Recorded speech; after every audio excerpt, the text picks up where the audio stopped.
Vous savez pourquoi le tribalisme, la haine tribale, le repli identitaire fonctionne au Cameroun? Je vous explique dans cette vidéo. Chers compatriotes, frères et amis du Cameroun, c'est votre frère qui vous parle. Je m'appelle Miraldor Sidor, Diaprador Lapinador, le King Boy, le gendarme de la toile. Toujours, je serai du côté de la vérité. Alors, vous savez pourquoi le tribalisme, ou je parlerai plutôt de la haine tribale. Parce qu'en réalité, le repli identitaire, c'est quelque chose de naturel chez presque tous les êtres humains, qui souhaiteraient toujours protéger et défendre leurs origines. Oui, c'est un peu comme un enfant, tout innocent, qui arrive dans son établissement et dit à tous ses camarades de classe et même à ses maîtresses que sa maman serait la plus belle du monde et que sa maman prépare plus que toutes les autres femmes du monde. C'est quelque chose de naturel qui arrive à presque tous les êtres humains. Ça, c'est le repli identitaire. Mais la haine tribale, c'est lorsque on apprécie son ethnie en apportant une forme de détestation sur l'ethnie d'en face. C'est quand on essaye à chaque fois de montrer une certaine suprématie. C'est quand on infériorise l'ethnie d'en face. C'est quand on dénigre l'ethnie d'en face. C'est quand on essaye de marginaliser ou de stigmatiser l'ethnie d'en face. Pourquoi est-ce que la propagande de la haine tribale fonctionne-t-elle dans les esprits des Camerounais?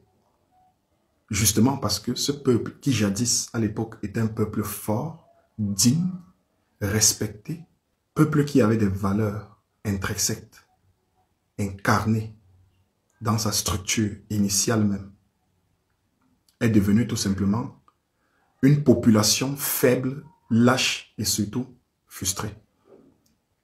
Remarquez bien une chose, la grande communication des propagandistes de la haine tribale, surtout ceux résidant en diaspora, arrive toujours dans les réseaux sociaux en grande pompe pendant les périodes des élections, qu'elles soient législatives ou présidentielles au Cameroun. Écoutez les amis, si je suis président d'une certaine république que j'ai dirigée pendant plusieurs années, et qu'à un moment donné, moi-même je ressens que je prends de l'âge, je commence un peu à me fatiguer. Et que, au moment où je dois rendre compte à un peuple, et je me rends plutôt compte que ce peuple s'en fout de mon bilan. Ce peuple ne me réclame jamais de lui rendre des comptes sur quoi que ce soit, ni de lui présenter un bilan de gestion annuelle de sa chose, qui est une chose publique. Mais que ce peuple est plutôt concentré à voir ce qui est mal fait dans la tribu d'en face. Frérot, je vais seulement utiliser ce moyen-là pour manipuler ce peuple-là pendant les prochains 100 ans. Je mourrai au pouvoir. Si je suis par exemple un politicien qui aspire à la magistrature suprême, qui aspire à devenir président de la République, et qu'à un moment donné, je me rends compte que la majorité de mes followers, de mes fanatiques, de mes sympathisants, sont issus de ma tribu, et qu'à un moment donné, je me retrouve face à une certaine difficulté. Les amis, si j'estime que la bagarre, qui pourrait être une bagarre très importante dans les jours à venir, serait de vous opposer, les gars, je vais seulement demander aux gars de ma communauté de tout gâter. C'est exactement ce qui se passe au Cameroun. Oui. Le repli identitaire qui, parfois, se termine par le développement d'une haine tribale est utilisé par les politiciens de tous bords pour faire asseoir leur notoriété dans leur parti politique. Observez très bien ce qui se passe dans la plupart des partis politiques du Cameroun. Il y en a plus de 300. Mais je vais m'attarder sur les partis politiques les plus populaires et les plus connus. Du moins, les plus importants. Les acteurs majeurs même de la politique au Cameroun. Lorsque vous entrez dans le RDPC, à sa tête, on a un président du parti qui est président de la République, M. Paul Biya. Il est originaire d'une région du Cameroun, d'une tribu. Le président de la République est porté et acclamé par les ressortissants de sa tribu. Ces derniers sont même prêts à lui donner encore 50 ans de vie pour qu'il puisse gouverner le Cameroun. Même si leur communauté n'est pas assez développée, ils veulent et souhaitent qu'un ressortissant, un enfant de chez eux, reste et demeure président. C'est pareil, lorsque vous arrivez dans le parti politique, le MRC, du professeur Maurice Kamto, il est soutenu majoritairement par les ressortissants de sa communauté. Oui, même si ce dernier n'est pas encore président du Cameroun, ceux de sa communauté estiment et ont la certitude que Maurice Kamto fera un très très bon président de la République, selon eux. Et ils souhaiteraient que un fils de leur communauté devienne président de la République. Lorsque vous allez dans le parti politique de Cabral Libye, le PCRN, il est soutenu majoritairement par les ressortissants de sa communauté. Les ressortissants de sa communauté estiment qu'il est jeune et qu'il est pertinent et très intelligent et que son programme politique fera du Cameroun un pays émergent, un pays grand et intègre. Et ces derniers souhaiteraient que le fils Bassa devienne président de la République du Cameroun. Lorsque vous faites l'escale vers le parti politique qu'on appelle le SDF, l'héritage de M. Oshi Joshua, qui est président de ce parti politique aujourd'hui, effectivement, le SDF, depuis l'époque du feu Nick John Frundi, ce parti politique a toujours été porté majoritairement par les anglophones. Lorsque vous allez dans le nord, Bello Bouba Maïgari et Issa Chiruma Bakari, leurs partis politiques sont principalement portés par des ressortissants de leur communauté. Ce n'est pas pour rien qu'ils ont démissionné du gouvernement et ont choisi de retourner dans le nord. Ils sont retournés vers leurs origines. C'est ça qu'on appelle le repli identitaire, qui n'est pas une mauvaise chose. Elle est mauvaise lorsque on décide de vouloir imposer cette origine-là aux autres. Lorsqu'on décide de vouloir se rendre suprême au-dessus des autres. Lorsqu'on décide de stigmatiser, de banaliser ou d'insulter les autres. Écoutez, il ne faudrait surtout pas que les mots que j'emploie dans cette vidéo soient utilisés à d'autres fins. J'ai dit ceci et je répète. La plupart des partis politiques du Cameroun, du moins ceux qui sont populaires, ceux qui travaillent, ceux qu'on voit tous les jours, sont majoritairement soutenus à la base par les ressortissants des communautés des présidents de ces partis politiques. C'est une réalité absolue qu'on ne peut pas nier ici aujourd'hui. Alors, qui sera le prochain président de la République du Cameroun? Ça sera forcément un Camerounais, naturellement, qui sera originaire de l'une de ces ethnies que regorge le Cameroun, ou peut-être de 2, ou maxi de 3. Mais est-ce que vous pensez qu'il existe l'un des candidats qui concourt à l'élection présidentielle d'octobre 2025, qui soit capable de nous démontrer ici à suffisance qu'il est issu de toutes les ethnies du Cameroun? Non, tout naturellement. Mais ce prochain président aura pour obligation de gouverner tous les Camerounais, du nord au sud, de l'est à l'ouest, en passant bien sûr par le centre. Chers Camerounais, je pense qu'il est temps que nous sortions un peu de nos composantes villageoises, de nos petites frustrations, de nos petites batailles inutiles.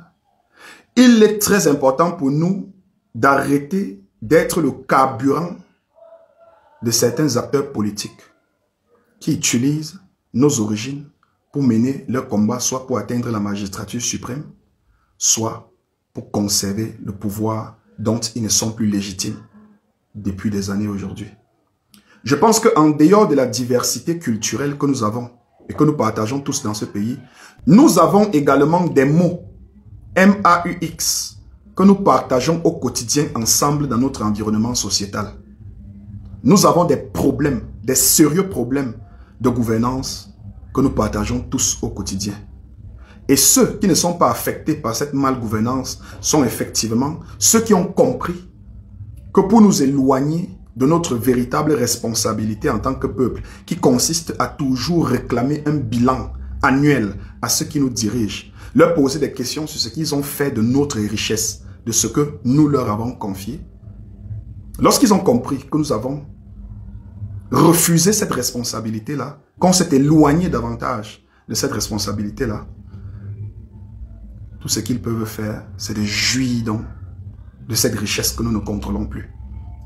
Écoutez, chers Camerounais, lorsque Eneyo décide d'interrompre intempestivement l'électricité dans nos différents quartiers, les câbles qui sont connectés ne choisissent pas la maison d'une communauté ou d'une autre pour griller les appareils lorsque Eneyo renvoie cette lumière avec une densité tellement élevée.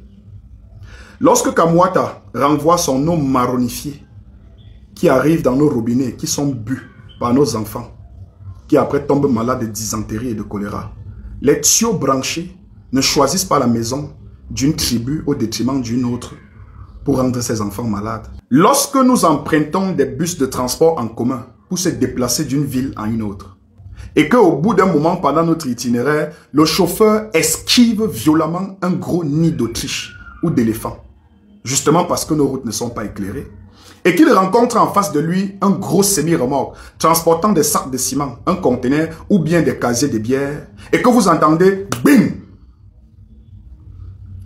le nombre de morts ne se comptabilise pas en ethnie ou en communauté, ni même en sexe. Généralement, il n'y a pas le temps pour faire le distinguo. Le nombre de morts est comptabilisé tout simplement en chiffres. Lorsque nos grands médias comme la CRTV, Vision 4, Canal 2 et Equinox descendent sur le terrain, vous n'allez jamais entendre, ou je dirais écouter les reporters vous dire il y a eu 14 gars Bamileke qui sont morts, il y a eu 11 gars Betty qui sont blessés, il y a eu 24 gars Bassa qui sont morts, et il y a eu 32 gars du Nord ou des Bamenda qui sont blessés. Il y avait une femme de l'Est qui était enceinte. Non, on vous communique tout simplement des chiffres. Et c'est les Camerounais qui sont décimés et mangés tous les jours par les axes routiers du pays. En réalité, nous sommes des mougous. Quand on arrive à un stade où le peuple, qui jadis était fort à l'époque, intègre, qui avait le hemle, qui avait la niaque, qui avait une certaine dignité, qui incarnait des valeurs, décide de fuir ses propres responsabilités pour essayer de voir si autour de lui, il pourrait trouver quelques 2, 3, 4 légers boucs émissaires qui seraient responsables de ses problèmes. Alors, là, on devient un peuple mougoutisé. Donc, nous sommes des mougous. On nous nique matin, midi et soir. Un esclave qui refuse de se battre pour sa propre liberté ne mérite pas qu'on s'apitoie sur son sort. Le Cameroun est cet esclave-là qui refuse de se battre pour sa propre liberté, mais accuse son collègue esclave d'être responsable de ses problèmes, du fait qu'il soit embrigadé depuis pratiquement 43 ans aujourd'hui. Alors les amis, sortez de vos appartenances villageoises, faites du repli identitaire positif pour développer votre communauté, évitez la stigmatisation de celle d'en face. Évitez de vous sentir supérieur aux autres parce qu'en réalité, les Camerounais dans leur ensemble sont des souffreteux. Ils misèrent tous. Nous avons tous les mêmes problèmes et nous ne partageons pas que notre diversité culturelle ensemble, mais nous partageons également la souffrance permanente ensemble. C'était Miraldor Sidor. Prenons conscience, soyons responsables, maturisons un peu le cerveau et corrigeons les fautes qui ont été commises par nos pères. Ciao.